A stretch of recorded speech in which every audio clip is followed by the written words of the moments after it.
Friends, कल हम लोगों ने रिसेप्टर्स के बारे में पढ़ा, ग्लैंड्स के बारे में हम लोगों ने पढ़ा।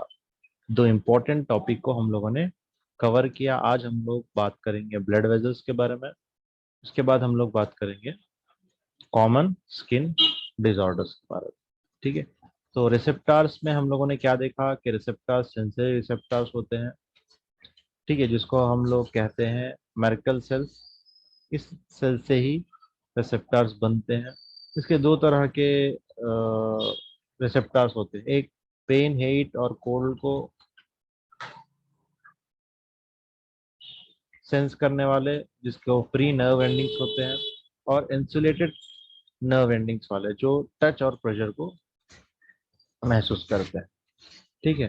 तो ये क्यों रखा गया डिफरेंट डिफरेंट? क्योंकि कोल्ड, हीट अगर ये ज्यादा मात्रा में अगर हो जाए तो ज्यादा जल्दी सेंसेशन मिले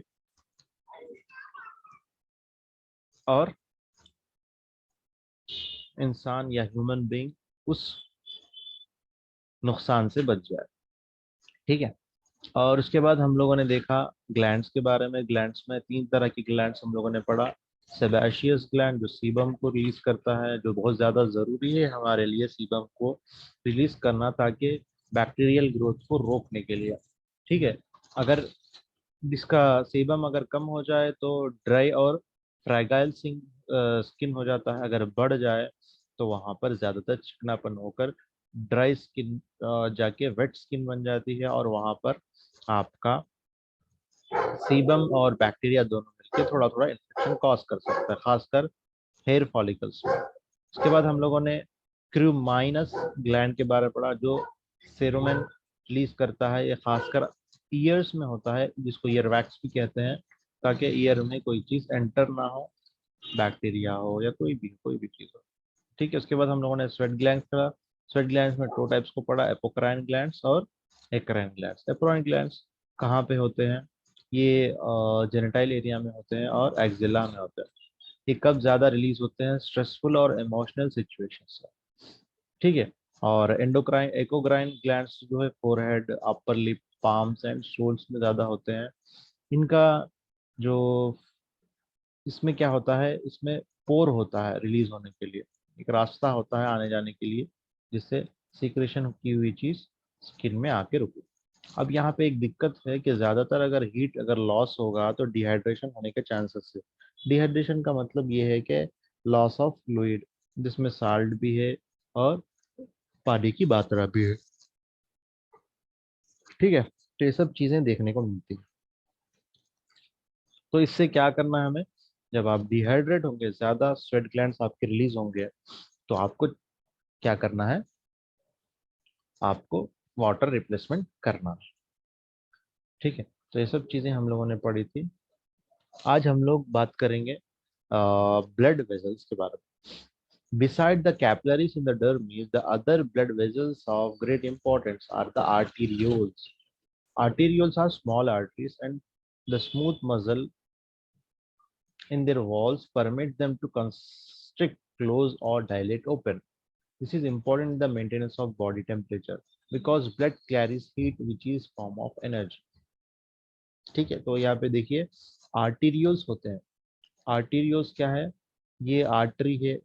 आर्टरी की छोटी ब्रांच को हम लोग आर्टरियोल्स कहते हैं। उसके बाद जो बड़ा होता है, बड़ा गुच्छा होता है जिसमें जालियां होते हैं, ये कैपिलरीज होता है। ये आर्टरियोल्स या arteries.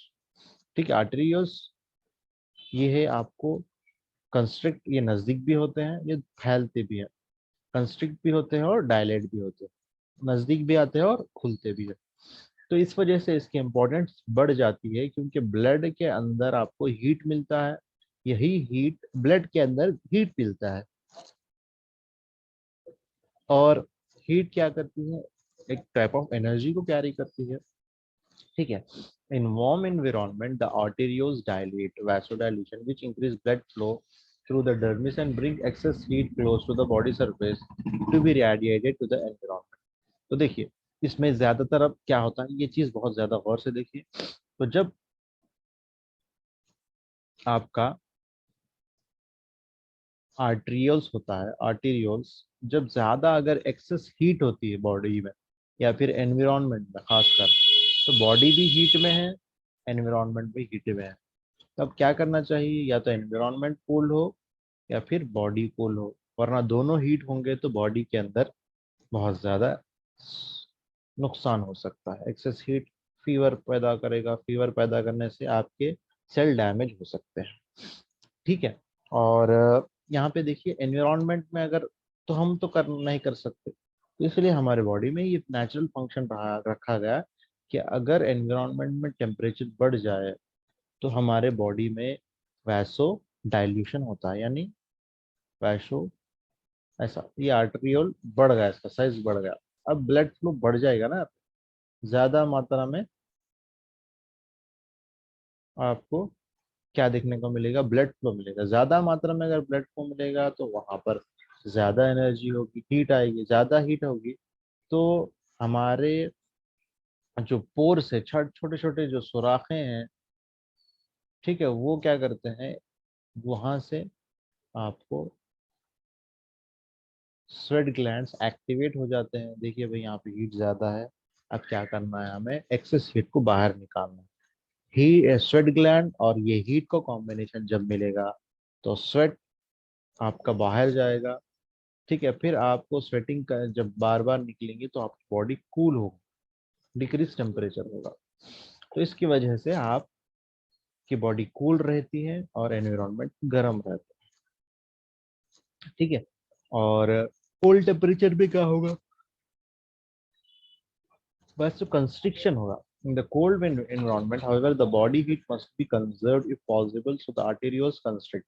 The vasoconstriction decreases the flow of blood through the dermis and keep the heat within the core of the body. These adjusting mechanism essential for maintaining homeostasis. तो बताया जा रहा है कि जब आपका एनवायरनमेंट अगर कूल है तो क्या करता है हमारी बॉडी, हमारी बॉडी भी कूल है और एनवायरनमेंट भी कूल है, तो क्या होगा, बॉडी में हीट खत्म हो जाएगी। आप बॉडी में हीट अगर कम हो जाएगी तो सेल डैमेज हो जाएगा, हीट बढ़ जाएगी तो सेल डैमेज हो जाएगा। तो आपको हीट मेंटेन करना है, एनर्जी मेंटेन होगी जब ही जब ये हीट मेंटेन होगा। 98.6, ठीक है, या 98.5, दो में से। ठीक है। तो हीट को मेंटेन करने के लिए हमारी बॉडी क्या करेगी, आर्टिकल्स को कंस्ट्रिक्ट करेगी ताकि ज्यादा ब्लड फ्लो ना हो। ब्लड फ्लो अगर ज्यादा होगा तो हीट प्रोड्यूस होगा, हीट प्रोड्यूस होगा तो स्वेट ग्लैंड से मिलेंगे, उसको स्वेट करके निकाल देंगे उस हीट को। ठीक है, तो ज्यादा ब्लड फ्लो नहीं होगा तो ये कंस्ट्रिक्ट करेंगे, ज्यादा फ्लो यहाँ पर ना आ पाए। तो इस तरह बॉडी में हीट मेंटेन रहेगी, एक्सक्रीट नहीं होगी, निकल नहीं पाएगी। ठीक है, तो ये चीजें याद रखिए, बहुत ज्यादा इम्पोर्टेंट है। आइए आगे हम बात करते हैं अब। ठीक है, दिस हेमोस्टैटिस, इसी एडजस्टिंग को हम क्या कहेंगे, होम्योस्टैटिस। तो इलेक्ट्रो होम्योपैथी में भी यही बताया जा रहा है, पॉजिटिव और नेगेटिव। बॉडी अगर पॉजिटिव में चले जाए तो नेगेटिव डोज दो, अगर नेगेटिव में चले जाए तो पॉजिटिव डोज दो। यहाँ पर बॉडी में भी यही चीज हो रही है। ठीक है, थोड़ा थोड़ा मैं आपको इलेक्ट्रो होम्योपैथी के बारे में बताऊंगा ताकि आगे आपको आसानी मिले। ठीक है, तो होम्योस्टैटिस भी इसी को कहते हैं। Regulation of the diameter of the arteriole is the response to external temperature changes controlled by the nervous system. इसको कंट्रोल करने वाला कौन है, nervous system, brain. These changes can often be seen in light-skinned people. The flushing, especially in the face, may be observed in hot weather. In cold, the skin of the extremities may become even paler as blood flow through the dermis decreases. In people with dark skin, such changes are not as readily apparent because they are masked by melanin in the epidermis. Vasoconstriction in the dermis may also occur during stressful situation. जब ज्यादा, और कब होता है, हमारे body में अगर stress ज्यादा हो तब भी वैसो कंस्ट्रिक्शन होता है, ब्लड वेजल्स करीब हो जाते हैं, जिसकी वजह से आपका पूर ब्लड सप्लाई होता है। तो जिसकी वजह से आपको, ये देखिए अब यहाँ पे बहुत अच्छी बात बताई गई, जब आप स्ट्रेस लेते हैं, स्ट्रेस लेना यानी ब्रेन में ज्यादा आपके अंदर फिक्र आ जाना, ज्यादा सोच हो जाना। तो ज्यादा अगर सोचेंगे तो आपको ज्यादा एनर्जी यूटिलाइज हो रही है, तो वहां पर ज्यादा आपको ब्लड फ्लो की जरूरत है, क्योंकि आप ब्रेन सेल से ज्यादा काम कर रहे हैं, ओवरलोड काम कर रहे हैं। तो लिहाजा आपको ज्यादा एनर्जी की जरूरत है। एनर्जी किस में है? ब्लड में है, तो ब्लड ज्यादा मिलेगा। तो ब्लड जो है 5 लीटर ही है हमारे बॉडी में। तो अगर उसको 200 ml पर मिनट की जरूरत है, यानी उसको इतनी एनर्जी से मिलना है एग्जाम्पल के तौर पर, या फिर 200 किलोमीटर पर आवर मिलना है उसको, तो उसको बॉडी में दूसरे पार्ट्स को कम ब्लड सप्लाई करने की जरूरत पड़ेगी। ठीक है। तो कम ब्लड सप्लाई का मतलब क्या करना है? वैसो कंस्ट्रिक्शन करना है, ब्लड सप्लाई को रोकना है, बढ़ाना नहीं है। तो वैसो कंस्ट्रिक्शन करेगा और ब्रेन को ज्यादा ब्लड सप्लाई मिलेगा। ठीक है। तो इससे क्या होगा? दूसरे ऑर्गन को ब्लड सप्लाई कम मिलेगी, तो वो ढीले पड़ जाएंगे, वो कमजोर पड़ जाएंगे, उनका फंक्शन सही नहीं हो पाएगा। इसीलिए जब हम स्ट्रेसफुल कंडीशन में होते हैं तो पूरे दिमाग में एक केमिकल चेंजेस चलते रहता है, इंसान की सोच और फिक्र कंटिन्यूअसली उसमें वो डूबा हुआ रहता है। तो इस वजह से उसको भूख की फिक्र नहीं होती, उसके अतराफ क्या हो रहा उसकी फिक्र नहीं होती, खुद के हेल्थ की फिक्र नहीं होती। ठीक है। तो ये सब चीजें देखने को मिलती हैं स्ट्रेसफुल कंडीशन की वजह से। क्यों हो रहा है? वैसो कंस्ट्रिक्शन की वजह से। वही चीज बताया जा रही है। इन द स्ट्रेस मसल्स को, हार्ट को, ब्रेन को, इन सब को क्या है, ज्यादा आपको स्ट्रेस लेने की वजह से ज्यादा ब्लड सप्लाई नहीं होती। ठीक है। ये सब चीजें देखने को मिलती हैं। Blood flow in the dermis में be interrupted by the prolong blood pressure to the skin pressure. For example, ये hospital patient who can not turn over by himself can develop a decubitus ulcer, also called pressure ulcer or pressure sore. This skin is compressed between the object outside, such as bed, and bony prominence within, such as the heel bone or the sternum in the lower back. Without its blood supply, the skin dies, and the dies situ is potential site for bacterial infection. The functions of dermal structures are summarized here. तो बताया जा रहा है कि भाई कभी कभी skin में स्किन का क्या होता है, जो डर्मिस है, एपिडर्मिस, डर्मिस है, हाइपोडर्मिस भी बोल सकते हैं, तो वो क्या हो सकता है? डेड हो सकता है। कैसा? इस तौर पर कि जब आप ज्यादा प्रेशर देंगे, अब देखिए यहाँ हाथ है, मैं आपको ज्यादा प्रेशर दे रहा हूँ, ठीक है, 1 दिन, 2 दिन, 3 दिन, 4 दिन, 5 दिन, 6 दिन, तो ऐसा ही रखूंगा, तो यहाँ पर ये स्किन डेड हो जाएगी। अब स्किन डेड हो जाएगी तो बैक्टीरिया ज्यादा उसको जल्दी अटैक कर सकता है। ठीक है। जब ज्यादा अटैक करेगा, जल्दी अटैक करेगा, तो इन्फेक्शन होगा। अगर ये ओपन सोर्स है तो जल्दी ह्यूज हो जाएगा। अगर अंदर है, बटक के पास है, ठीक है, जैसा कि लुम्बार रीजन, हमारे पीठ के, इसको क्या कहेंगे हम? लुम्बार रीजन। बटक को सैक्रम रीजन ये भी कह सकते हैं। तो यहाँ पर अगर होगा तो उसको हील लेने में टाइम लगेगा। उसी को हम क्या कहेंगे? डिक्यूबिटस अल्सर, या प्रेशर अल्सर, या फिर प्रेशर सोर भी कहते हैं। ठीक है। तो हम लोगों ने ब्लड वेजल्स के बारे में पढ़ा। आइए अब हम डिस्कस करते हैं कॉमन डिसीजेस के बारे में, फिर इसके बाद हमारे लेक्चर को इसी तौर पर एंड करते हैं। फिर आगे का सबक्यूटेनियस टिश्यू आगे कल हम लोग डिस्कस करते हैं, क्योंकि सबक्यूटेनियस टिश्यू का ताल्लुक ज्यादा मेडिसिन के है। फिर उसके बाद समरी। ठीक है। चलिए देखते हैं क्या डिसीजेस इसमें बताया गया है। Impetigo, a bacterial infection often caused by streptococci or streptococci. The characteristic pustules, post containing lesions, crust as the heel. The infection is continuous to others. देखिए यहाँ पर इम्पेटिगो एक ऐसी बीमारी है जिसमें बैक्टीरियल इन्फेक्शन हो सकता है। ठीक है। ये देख सकते हैं, ये देखिए इम्पेटिगो हुआ, ये देखिए, ये पेशेंट है। ठीक है। क्यों हुआ? स्ट्रेप्टोकोकाई, इसको हम लोग टिप उछलना भी कहते हैं। देखिए बार, ठीक है, बुखार से पहले आता है। ठीक है। द इन्फेक्शन कॉन्टिन्यूस, अब बताया जा रहा है कि इन्फेक्शन दूसरों को भी हो सकता है। Eczema, a symptom of what is more properly called atopic dermatitis, इसको एटोपिक डर्मेटाइटिस कहते हैं। एक्जिमा, ये देखिए, ये आपको देखने को मिलेगा। Children then react. There may be an allergic reaction and is more common in children than the adults. ज्यादातर children को हो सकता है itchy, rash is itchy and may blister or ooze. Eczema may be related of food such as fish, eggs or milk products or to inhale allergens such as dust, pollens or animal dander. Prevention depends upon determining what the child is allergic to and eliminating or at least limiting the exposure. तो allergy की वजह से ये हो सकता है, ठीक है, एक्जिमा। अब आइए बात करते हैं वॉट्स। वॉट्स क्या है? caused by virus that make epidermal cells divide abnormally, producing a growth on the skin that is often raised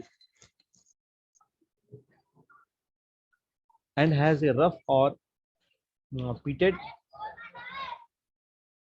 surface. Warts are probably most common on the hand, but they may be anywhere on the skin. Plantar warts on the sole of the foot may become quite painful because of the constant pressure of standing and walking.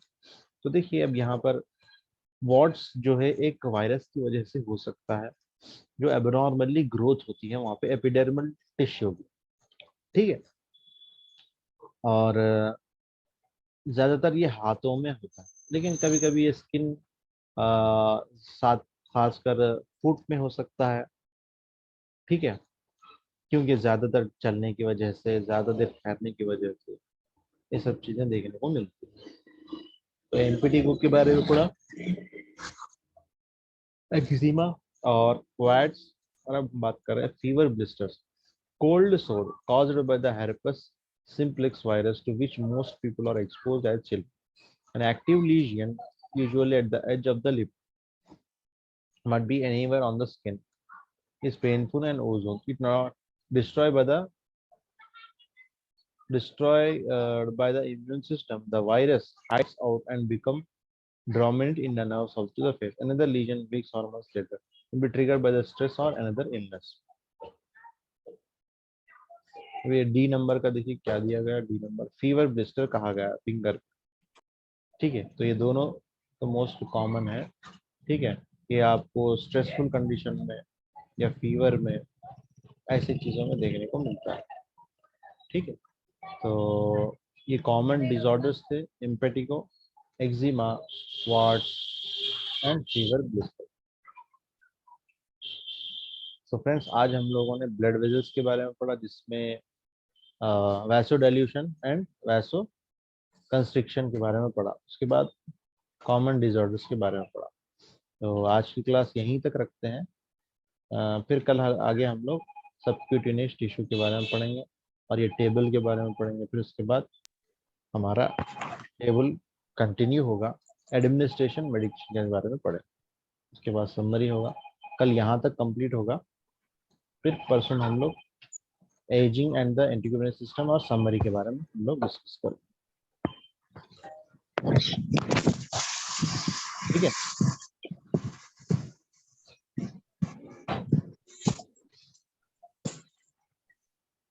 Hello, okay sir. चलिए ठीक, अब recording आपको भेजता हूँ, ठीक है।